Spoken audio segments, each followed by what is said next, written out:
Kalian pernah kebayang nggak? Ada buah mangga yang harganya setara kayak motor. Iya, kalian nggak salah dengar. Di Jepang, ada sepasang mangga yang pernah terjual di pelelangan dengan harga fantastis, yaitu 500.000 yen atau yang kalau dirupiahin sekarang sekitar 56 juta rupiah. Gila banget kan? Padahal kalau di Indonesia, duit segitu udah bisa borong mangga sama gerobak-gerobaknya kali ya. Tapi anehnya, orang Jepang tuh santai aja dan tetap banyak yang beli. Gue heran, kok bisa ya buah mangga kejual semahal itu? Tenang, di video ini gue bakal rangkumin penjelasannya buat kalian. Oke, pertama-tama kita mesti kenalan dulu sama rajanya mangga di sana.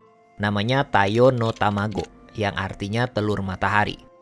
Mangga ini asalnya dari prefektur Miyazaki, dan dari namanya aja udah kedengeran elit ya. Terus apa sih yang spesial dari mangga ini, sampai-sampai harganya bisa beli 2 motor? Nah, faktor utamanya karena petani di Jepang itu nggak cuma sekedar nanem pohon doang, tapi mereka memperlakukan setiap buah mangganya kayak ngerawat anak tunggal dari keluarga kaya raya. Di Indonesia, satu pohon mangga bisa ngasilin puluhan buah sekaligus. Tapi di Jepang, mereka pakai metode yang ekstrim banget. Petani di sana sengaja mangkas dan ngebuang sebagian besar bunga dan buah muda yang ada di pohon.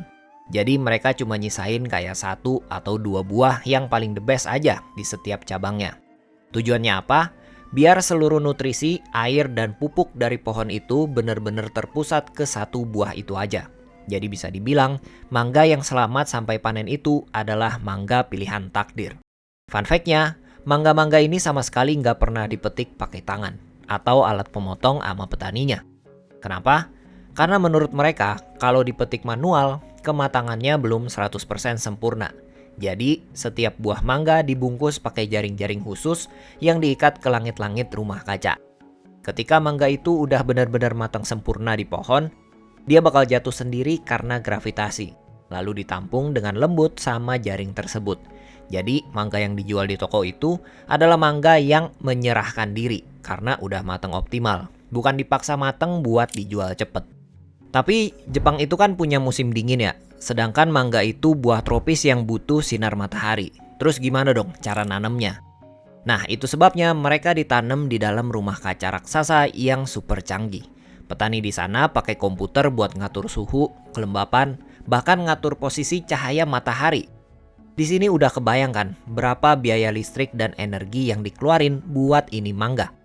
Nggak cuma itu, biar warna kulit mangganya merah merona dan sempurna tanpa belang, petani bakal masang cermin atau reflektor khusus di bawah setiap buah mangga. Tujuannya supaya bagian bawah mangga juga dapat pantulan sinar matahari yang sama rata. Kebayang nggak? Buah mangga aja dapat fasilitas sunbathing yang lebih mewah daripada orang kebanyakan. Nah terus, jangan kira semua mangga yang tumbuh di sana otomatis dikasih label Tayo no Tamago dan dijual mahal. Standar quality control mereka itu kejam banget. Begitu panen, mangga-mangga ini harus masuk laboratorium pengujian. Pertama, beratnya nggak boleh kurang dari 350 gram. Kedua, bentuknya harus bulat sempurna tanpa cacat atau bintik hitam sedikit pun. Dan yang paling penting adalah tingkat kemanisannya. Di dunia kuliner ada yang namanya skala Brix buat ngukur kadar gula. Mangga biasa yang kita makan umumnya punya kadar kemanisan sekitar 10-12% Brix. Tapi untuk mangga premium Jepang, kadar gulanya minimal wajib 15% Brix. Kalau kurang 0,1% aja, mangga itu bakal langsung dicoret dari kasta premium dan cuma boleh dijual murah atau dijadiin selai. Makanya, kalau kalian beli yang ada logo premium, rasanya dijamin konsisten dan gak bakal zonk dapet yang asem.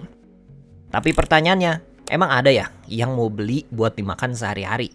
Nah, disinilah keunikan budaya Jepang bermain. Di sana buah mewah itu bukan cuma buat sekedar dimakan aja, melainkan simbol status sosial dan alat diplomasi yang penting. Ada tradisi kuno di Jepang yang namanya Ochugen di musim panas dan Oseibo di musim dingin. Ini momen di mana orang-orang bakal saling ngirim hadiah formal sebagai bentuk rasa hormat yang mendalam. Targetnya bisa ke bos di kantor, rekan bisnis penting, atau mertua.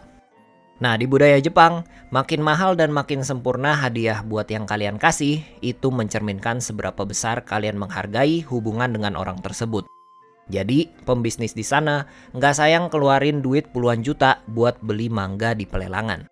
Makanya, kemasannya pun jelas, bukan pakai kresek hitam. Tapi tenang dulu, jangan langsung mikir kalau semua orang Jepang itu sultan ya, yang tiap hari makan buah seharga 2 motor. Harga puluhan juta yang sering masuk berita internasional itu biasanya cuma terjadi di acara pelelangan pertama di awal musim panen. Itu tuh kayak ajang perang gengsi antar pemilik toko buah mewah atau restoran bintang 5 demi dapat publisitas media. Jadi kalau kalian datang ke supermarket atau toko buah biasa pas musim panas, tetap bisa nemuin kok mangga lokal Jepang dengan harga sekitar 1.000 sampai 5.000 yen. Atau kisaran 100.000 sampai 500.000 rupiah per buah. Ya emang tetap mahal sih buat ukuran mangga 1 biji. Tapi seenggaknya harganya masih masuk akal buat orang lokal yang pengen sesekali ngerasain sensasi mangga premium.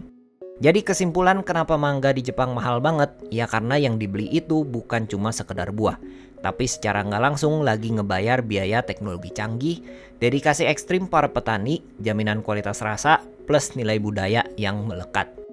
Nah, kalau kalian sendiri punya uang 50 juta bakal dipakai buat beli mangga sultan ini apa kagak? Coba share pendapat kalian di kolom komentar. Jangan lupa buat klik like, share video ini ke orang-orang yang suka makan mangga. Dan subscribe biar nggak ketinggalan video-video terbaru lainnya.